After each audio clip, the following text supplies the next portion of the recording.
Bonjour, Pierre le jardinier pour Radio Côte-Varoise 101.5. Alors aujourd'hui, nous allons vous présenter une orchidée. Une orchidée pour mettre au jardin dans la région iroise, en bord de mer. Elle supportera des températures légèrement fraîches, on va dire. On peut dire du 5-6 degrés la nuit en plein hiver en extérieur. Sinon, il faudra la rentrer en véranda. Pour ce qui est de notre orchidée, c'est une orchidée qui vient d'Asie du Sud.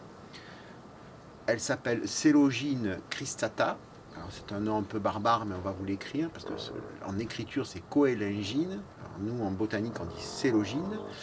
Une plante qui est très intéressante pour notre climat, qui va passer tout l'été, le printemps et l'automne à l'extérieur, pour une très grosse floraison fin d'hiver.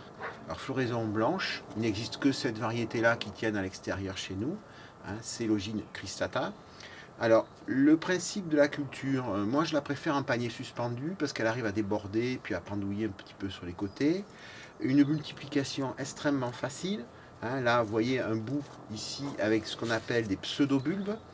Alors, le pseudobulbe, ce sont des réserves qui vont servir à la plante d'avancer petit à petit. Donc, il y a une tige avec des bulbes tout le long, tous les 2-3 cm, on a un pseudobulbe qui va donner en général une voire deux grappes de fleurs et même des fois plusieurs sur plusieurs années. Alors, le principe, on l'a au jardin tout l'été. On l'arrose abondamment, on l'engraisse. Ce qu'on va faire, on va la laisser passer l'automne avec un engrais réduit. Et puis, ou on la rentre en véranda ou en serre froide. Très important, froid, parce qu'elle a besoin de nuits fraîches pour pouvoir fleurir.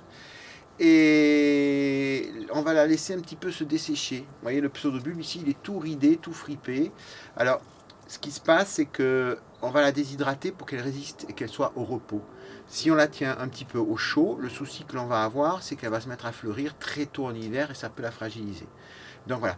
Une fois le printemps qui arrive, c'est à la fin de l'hiver, on va dire, les boutons vont commencer à apparaître et là, on va pouvoir recommencer les petits arrosages avec de l'engrais. Alors, l'hiver, au niveau arrosage, ça va être 1 à 2 fois par mois, ou 3 fois selon l'humidité de la pièce. Et en été, par contre, c'est au moins 2 arrosages, avec un arrosage avec engrais si c'est possible. Voilà.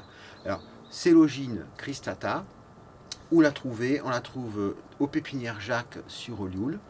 Alors c'est une plante bien sûr qui est des fois difficile à trouver, donc il faut la réserver, mais en général à cette saison on la trouve assez facilement en pépinière, notamment aussi je pense à la ferme au cactus sur Carqueiranne. Voilà. Donc une orchidée, suspension, compost à orchidée, multiplication, vous voyez ici 1, 2, 3 pseudobulbes, hop, on rempote et on a une nouvelle plante. Il n'y a pas plus facile, il n'y a pas plus simple, il n'y a que la température hivernale qu'il faut surveiller. Voilà, au revoir et à la semaine prochaine.